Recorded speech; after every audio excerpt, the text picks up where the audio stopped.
권영철 선임 기자 어서 오십시오. 안녕하십니까. 어서 오십시오. 오늘 Y뉴스에서 장시호 씨 얘기를 오랜만에 가지고 오셨다고 그래서 예. 무슨 얘기예요? 장시호 씨가 이제 최순실 씨의 뇌물 사건에서 거침없는 폭로를 이어가고 있죠. 그렇죠. 이모와 조카 사이에 뭐 법정에서 언성을 높이는 일까지 일어나고 있고요. 그래서 장시호 씨는 왜 잇따라 숨겨진 사실을 폭로하나? 그러니까 요즘 대선 전국이어서 이 재판 얘기를 이 국정농단 재판 어떻게 벌어지고 있는지 사실 조금 뒷전으로 밀려난 느낌이 있었는데 네. 재판 벌어지고 있죠. 사실 지금 이 재판을 한 몇 차례 열리는지 아십니까? 일주일에? 잘 모르겠어요. 특검 관련 재판이 한 40회에서 50회 정도 열리고 있습니다. 재판만 40회에서 50회? 예, 삼성 관련만 일주일에 8차례 열리고 있습니다. 그렇군요. 그런데 이 8차례 열리는데 예. 특검보 4명하고 검사 8명이 변호사 100명을 상대하고 있습니다. 변호사가 100명이나 있어요. 저쪽 상대. 삼성 사건만 이재용 사건만 20명이고요. 와. 나머지 피고인 15건에 31명이 기소되어 있으니까 예. 그 변호인이 한 100명쯤 됩니다. 그렇군요. 자, 이렇게 재판이 많이 네. 벌어지고 있는데 그중에서도 최순실 씨 재판 얼마 전 벌어진 최순실 씨 재판에 등장한 장시호 씨의 발언이 아주 화제가 되고 있죠. 그렇습니다. 네. 그러니까 돈이나 뭐 있다 이런 얘기를 했어요? 그렇죠. 우선 제일 먼저 이제 사람들이 가장 큰 관심을 끄던 게 삼성동 2층 박근혜 전 대통령의 집 2층에 최순실 씨가 돈이 있다. 그 심지어 뭐 그 돈이 있다는 얘기가 어느 정도냐면은 평생 먹고 살 돈이 있다라는 이런 얘기를 장시호 씨가 했어요. 그러니까 이거 상황을 좀 잘 설명해 주세요. 2016년 12월 4일에 네. 최순실, 장시호 두 사람이 검사실에서 나란히 조사를 받고 있는데 네. 갑자기 최순실 씨가 검사한테 목마르니까 물 좀 갖다 주세요. 검사를 피하게 하더랍니다. 그러더니 예. 장시호 씨한테 메모를 썼죠. 삼성동 2층 방 유주 유치원 이렇게 돼 있는데 유주는 뭐 최 씨의 손자 얘기고요. 삼성동은 아까 방금 얘기한 박 전 대통령 자택 얘기인데. 그러니까 시호야 삼성동 예. 박근혜 대통령 집 2층에 가면 금고가 있어. 예. 거기에 있는 돈을 가져다가 유주 유치원비로 써. 예. 이렇게 말했다는 거죠. 손자를 좀 키워달라 뭐 이런 얘기 그런 내용이었다는 얘기가 있었죠. 예. 그러면서 내곡동 그 집 박 대통령이 최근 구입했다는 그 집에 대해서도 언급을 했다면서요. 그렇습니다. 최근 박 대통령이 삼성동 집을 팔고 새로 내곡동 집을 샀지 않습니까? 예. 그 집도 최순실 씨가 골라준 집이다.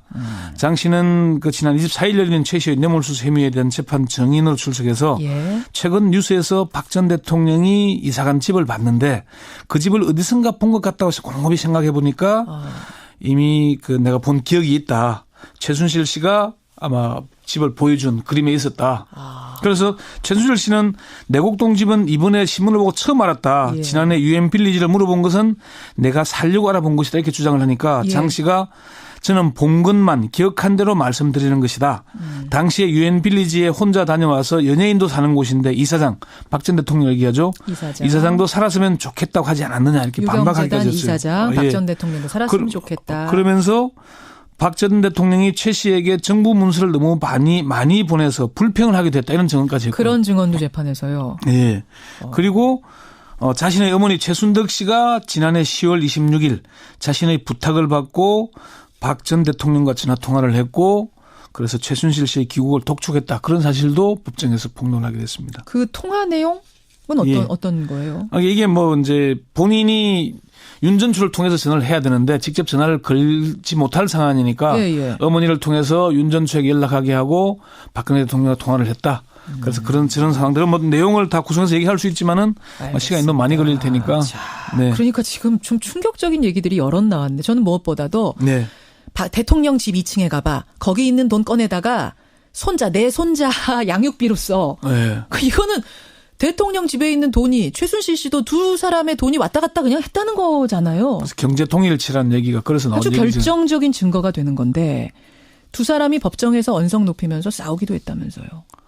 예, 그렇습니다. 이게 좀 진술을 하면서 서로 간에 이제 장시호 씨가 그런 얘기까지 했죠. 이런 얘기 아까도 특히나 그 동계 영재센터 얘기를 가지고 최순실 씨는 그게 장씨 거다. 그리고 자기는 관여한 바가 없다고 주장하니까 장시호 씨가 나중에는 손바닥으로 하늘을 가리지 마라 이렇게 언성을 높이는 말까지 그런 하기도 하고 말까지. 예, 그렇게 했었습니다. 자, 오늘의 와인은 이거였습니다. 그럼 도대체 조카 장시호 씨가 네. 왜 잇따라 숨겨진 사실, 그러니까 지금까지도 숨겼던 그 사실을 재판에서 이렇게 폭로하는 것이냐. 이 이유가 뭡니까? 이게 이제 특검과 검찰 법조계에 두루 확인을 해보니까 예. 이모 최순실 씨와 조카의 관계가 정상적인 이모 조카 이런 관계가 아니라 주종 관계 또는 일방적으로 불임을 받는 관계였기 때문이 아니냐는 그렇게 얘기를 합니다. 우리가 생각하는 그 혈연 관계의 조카 이모 사이는 아니다. 이 둘 사이는. 심지어 뭐 어떤 특검 관계자는 고양이 앞에 쥐도 못 대는 관계다 이렇게 얘기하더라고요. 갑을 관계였다는 거 조카와 이모하고 조카가? 갑을 관계 이상이라는 그 얘기죠. 이상이다? 예, 그러니까 꼼짝도 못하는 뭐 특검의 한 관계자는 장 씨는 기본적으로 이모가 밉기 때문일 것이다. 아까 그 조금 전에 설명드린 그 4차 공판에서 이제 언성 높이는 일이 있었잖아요. 예, 예. 이런 일이 빚어지고 있는 게 아마 그런 이유가 아니겠는가. 이모가 조카인 장 씨에게 책임을 떠넘기고 장 씨가 버르고 화를 내는 장면을 보면 이게 좀 보통의 관계는 아닌 것 같죠. 아닌 느낌이 들어요. 예. 두 번째는 장시호 씨의 평소 멘탈이 그렇기 때문이다. 이런 얘기를 합니다. 멘탈이 그렇다는 건 정신이 그렇다? 이게 무슨 말입니까? 평소의 스타일이. 장 씨를 조사한 특검 관계자는 장 씨는 기본적으로 거짓말을 하지 않는 형태. 뭐 있으면 있는 대로 그냥 얘기해 솔직하게. 예. 특검의 한 관계자는 장 씨는 똑똑하고 기억력이 좋지만은 공부를 싫어하고 놀기를 좋아하는 스타일인 건 맞다. 기본적으로 머리 좋은데 뭐 성실하지 않은 스타일들. 이런 느낌? 있는 건 있는 그대로 그냥 말한다. 이걸 뭐 감추려하거나 뭐 해서 그러지도 않았다. 그런 얘기고요. 이걸 뭐 좀 여러 가지 설명을 하자면은 장시호 씨의 뭐 그런 얘기일 수도 있으니까 그 정도로 설명을 하고요. 그래요. 예. 세 번째는 한간에서 분석하는 대로 양행의 도움을 받기 위해서 수사에 협조했고 재판에서도 적극적인 진술을 하고 있는 게 아닌가. 본인의 양형에. 그러니까 지금 재판에 사복 차림으로 계속 나오잖아요. 그래요. 애가 볼까 봐서 그렇기도 하지만은 예. 빨리 나가고 싶다는 의지의 표현이 아니겠는가 그런 얘기도 있는데 그렇지만 특검에서는 장 씨의 평소 스타일 때문이지 이게 양형 때문은 아니라는 그런 얘기도 합니다. 장 씨가 자신을 수사한 검사와 팀장, 수사 관계자들에게 편지를 썼다 그러잖아요. 그래요? 어떤 피의자도 그렇게 하겠느냐. 어떤 편지예요, 그 편지는? 손편지 고맙다, 수고했다, 고맙다. 이런 취지로 했다는 겁니다. 그렇군요. 결국은 스타일이 원래 그렇다. 숨기고 이런 스타일이 아니니까 그냥 생각나는 대로 있는 그대로 솔직하게 얘기하고 있는 것 아니냐라는 것에 가장 큰 답변을 찾을 수 있겠군요. 그래요. 근데 이거 조금 다른 얘기인데 그 박영수 특검하고 검찰이 갈등 겪고 있다. 이건 진짜예요, 소문이에요? 앞서 말씀드린 대로 하루 일주일에 40-50차례 재판이 열리는데 예. 파견 검사 8명, 특검보 4명, 12명이 재판 관여를 다 해야 되잖아요. 예. 이게 수사 때보다 훨씬 몇 배로 더 힘들다고 합니다. 그 수사 대응을 또 일일이 변호인들이 문제를 제기하는 답변도 하고 대응을 해야 되잖아요. 그렇죠. 안 되고 있어서 추가로 다시 수사에 참여했던 검사들 파견시켜 달라 그러니까 대검찰청이나 법무부가 해줄 듯이 하면서 시간만 질질 끌고 있다는 거죠. 그래서 그 부분에서 갈등을 겪고 이게 있다. 지금 제대로 안 해주면은 사실 양재식 특검보 같은 경우에는 일주일에 5차례 재판에 들어가기도 하고 블랙리스트는 일주일에 4차례 열립니다. 그 이야기 다음에 한번 떼서 다시 한번 좀 깊이 해볼 필요가 있겠네요. 네, 중요한 재판이잖아요. 그렇죠. 자, 여기까지 오늘의 와이뉴스 권영철 선임 기자 수고하셨습니다. 네. 자신의 부탁을 받고 박 전 대통령과 전화 통화를 했고 그래서 최순실 씨의 귀국을 독촉했다. 그런 사실도 법정에서 폭로하게 됐습니다. 그 통화 내용? 어떤 거예요? 이게 이제 본인이 윤전추를 통해서 전화를 해야 되는데 직접 전화를 걸지 못할 상황이니까 어머니를 통해서 윤전추에게 연락하게 하고 박근혜 대통령과 통화를 했다. 그래서 그런 상황들은 내용을 다 구성해서 얘기할 수 있지만은 시간이 너무 많이 걸릴 테니까. 자, 그러니까 지금 좀 충격적인 얘기들이 여럿 나왔는데 저는 무엇보다도 대통령 집 2층에 가봐. 거기 있는 돈 꺼내다가 내 손자 양육비로 써. 이거는 대통령 집에 있는 돈이 최순실 씨도 두 사람의 돈이 왔다 갔다 그냥 했다는 거잖아요. 그래서 경제 통일치라는 얘기가 그래서 나온 아주 얘기죠. 결정적인 증거가 되는 건데 두 사람이 법정에서 언성 높이면서 싸우기도 했다면서요. 예, 그렇습니다. 이게 좀 진술을 하면서 서로 간에 이제 장시호 씨가 그런 얘기까지 했죠. 이런 얘기 아까도 특히나 그 동계 영재센터 얘기를 가지고 최순실 씨는 그게 장 씨 거다. 그리고 자기는 관여한 바가 없다고 주장하니까 장시호 씨가 많이 벌어지고 있는데 그중에서도 최순실 씨 재판 얼마 전 벌어진 최순실 씨 재판에 등장한 장시호 씨의 발언이 아주 화제가 되고 있죠. 그렇습니다. 네. 그러니까 돈이나 뭐 있다 이런 얘기를 했어요? 그렇죠. 우선 제일 먼저 이제 사람들이 가장 큰 관심을 끄던 게 삼성동 2층 박근혜 전 대통령의 집 2층에 최순실 씨가 돈이 있다. 그 심지어 뭐 그 돈이 있다는 얘기가 어느 정도냐면은 평생 먹고 살 돈이 있다라는 이런 얘기를 장시호 씨가 했어요. 그러니까 이거 상황을 좀 잘 설명해 주세요. 2016년 12월 4일에 네. 최순실, 장시호 두 사람이 검사실에서 나란히 조사를 받고 있는데 네. 갑자기 최순실 씨가 검사한테 목마르니까 물 좀 갖다 주세요. 검사를 피하게 하더랍니다. 그러더니 장시호 씨한테 메모를 썼죠. 삼성동 2층 방 유주 유치원 이렇게 돼 있는데 유주는 뭐 최 씨의 손자 얘기고요. 삼성동은 아까 방금 얘기한 박 전 대통령 자택 얘기인데. 그러니까 시호야 삼성동 박근혜 대통령 집 2층에 가면 금고가 있어. 거기에 있는 돈을 가져다가 유주 유치원비로 써. 이렇게 말했다는 거죠. 손자를 좀 키워달라 뭐 이런 얘기. 그런 내용이었다는 얘기가 있었죠. 예. 그러면서 내곡동 그 집. 박 대통령이 최근 구입했다는 그 집에 대해서도 언급을 했다면서요. 그렇습니다. 최근 박 대통령이 삼성동 집을 팔고 새로 내곡동 집을 샀지 않습니까? 그 집도 최순실 씨가 골라준 집이다.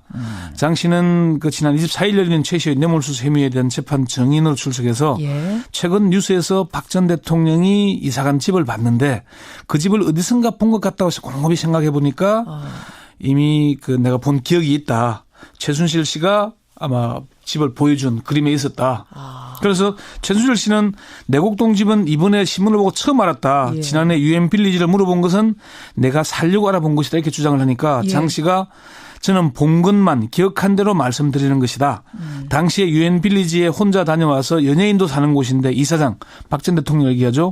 이사장도 살았으면 좋겠다고 하지 않았느냐 이렇게 반박하기까지 했어요. 이사장 박 전 대통령도 살았으면 좋겠다. 그러면서 박 전 대통령이 최 씨에게 정부 문서를 너무 많이 보내서 불평을 하게 됐다 이런 증언까지 했고. 그런 증언도 재판에서요. 네.